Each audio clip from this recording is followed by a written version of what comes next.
कृष्णाय वासुदेवाय हरे परमात्मने प्रणतक्लेशनाशाय गोविंदाय नमो नमः। नमस्कार, स्वागत है आप सभी का हमारे YouTube चैनल में।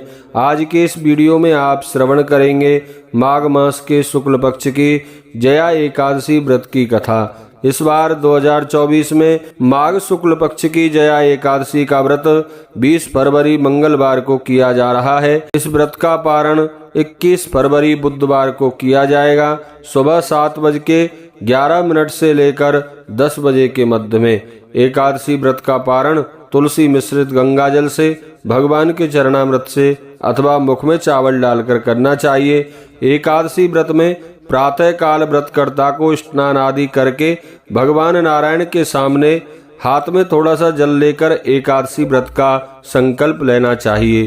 संकल्प आप इस रूप में ले सकते हैं। हाथ में थोड़ा सा जल लेकर बोलें, हे भगवान नारायण, आज आपकी प्रसन्नता के लिए और अपने मन की शुभ कामनाओं की पूर्ति के लिए मैं एकादशी व्रत का संकल्प कर रहा हूँ अथवा कर रही हूँ। आप मेरे व्रत को सफल करें, पूर्ण करें। आज मैं सारे दिन निराहार रहूंगी। इस प्रकार बोलकर आप उस जल को भगवान के सामने छोड़ दें।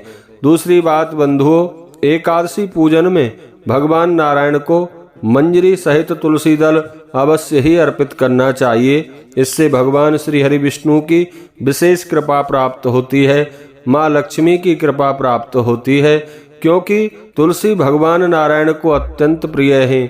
और जब आप पूजा में भगवान को तुलसी अर्पित करते हैं तो हमारी पूजा में कोई कमी, कोई भूल रहती है, वह भी पूर्ण हो जाती है। इसलिए एकादशी द्वादशी पूजन में भगवान को तुलसी पत्र अवश्य ही अर्पित करना चाहिए। भगवान को जो भी आप नैवेद्य अर्पित करते हैं, भोग लगाते हैं, उस भोग में भी तुलसी पत्र अवश्य ही डालें, क्योंकि भगवान नारायण बगैर तुलसी पत्र के भोग को भी ग्रहण नहीं करते। एक बात यहाँ ध्यान रखने की है, एकादशी द्वादशी रविवार को तुलसी ना तोड़ें, इसलिए पहले ही तुलसी तोड़कर रख लें और वही तुलसी पत्र भगवान को अर्पित करें। तुलसी पत्र, गंगा जल यह कभी बासी नहीं माने जाते। आइए श्रवण करते हैं जया एकादशी व्रत की कथा। एक बार प्रेम से कहिए, बोलिए विष्णु भगवान की जय, एकादशी माता की जय। बंधुओं, धर्मराज युधिष्ठिर ने भगवान श्री कृष्ण से निवेदन किया, भगवान, अब मैं माघ मास के शुक्ल पक्ष की एकादशी के संबंध में जानना चाहता हूँ। कृपा करके विस्तार सहित समझाइए कि इस एकादशी का क्या नाम है और इसके व्रत में किस देवता का पूजन अर्चन करना चाहिए, इसे करने से क्या फल मिलता है और इससे संबंधित कोई कथा हो तो उसे भी सुनाने की कृपा करें। इन चर्चाओं में आपके श्री मुख से अमृत जैसी वाणी द्वारा मुझे बड़ा आनंद आ रहा है। श्री कृष्ण भगवान ने उत्तर में कहा, हे कुंती पुत्र, माघ मास के शुक्ल पक्ष की एकादशी का नाम जया है। इसका व्रत करने से प्राणी भूत प्रेत पिशाच आदि बुरी योनियों में जाने से बच जाता है। अतः विधि पूर्वक भगवान का पूजन अर्चन करके इस व्रत को करना चाहिए। श्री कृष्ण भगवान एक क्षण भर चुप रहकर पुनः बोले, अब तुम इस व्रत के मातम्य की कथा को ध्यान पूर्वक सुनो। एक बार स्वर्गलोक के राजा इंद्र देवताओं के उपवन नंदन वन में मनोरंजन करने के लिए वहां विहार कर रहे थे। चारों ओर उत्सव का वातावरण था।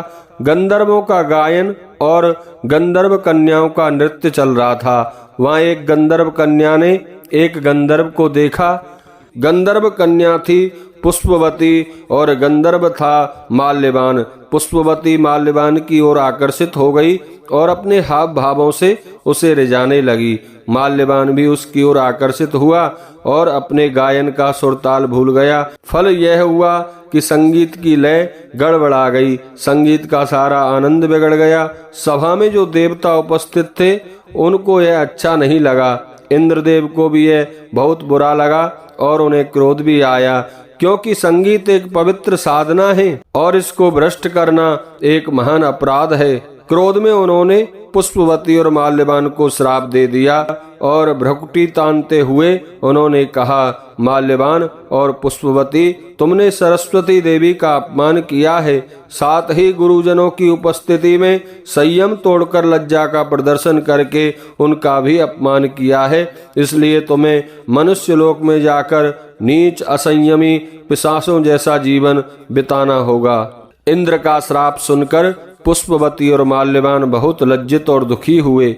वे पिशाच बन गए और हिमालय पर्वत पर दुखी जीवन बिताने लगे। ना उन्हें गंध का ज्ञान था, ना रस और ना ही स्पर्श का। वे बड़े असह दुखों को भोग रहे थे।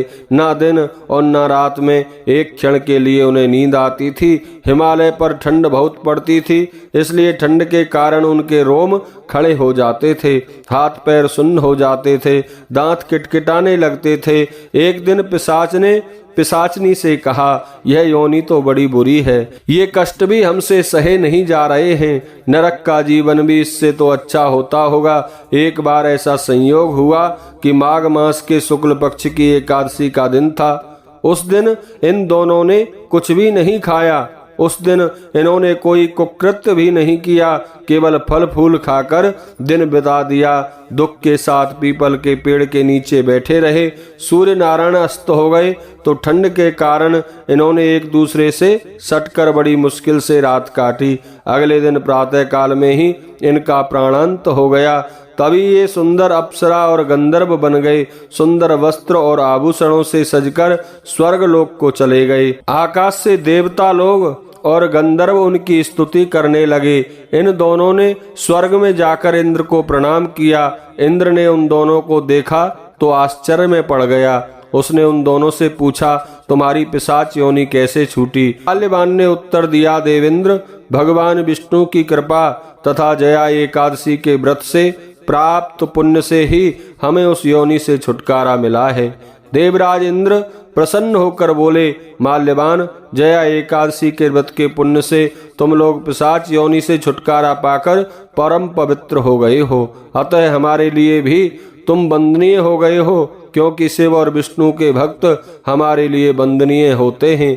तुम दोनों धन्य हो और अब यहाँ आनंद पूर्वक रहो। श्री कृष्ण भगवान ने कहा, धर्मराज युधिष्ठिर, इस प्रकार जया एकादशी का व्रत करने से बुरी योनि से छुटकारा मिल जाता है। जो भी इस व्रत को कर लेता है, समझ लो वह सब तप यज्ञ दान आदि कर चुका है। उसके लिए यह सब करने की आवश्यकता नहीं रह जाती। जो इस व्रत को करते हैं वे 1000 वर्ष तक स्वर्ग में निवास कर आनंद भोगते हैं। जया एकादशी के व्रत में धूप दीप नैवेद्य से भगवान विष्णु की पूजा होती है और आहार में गोंद गोलागिरी। बोलिए श्री कृष्णचंद्र भगवान की जय। एकादशी माता की जय।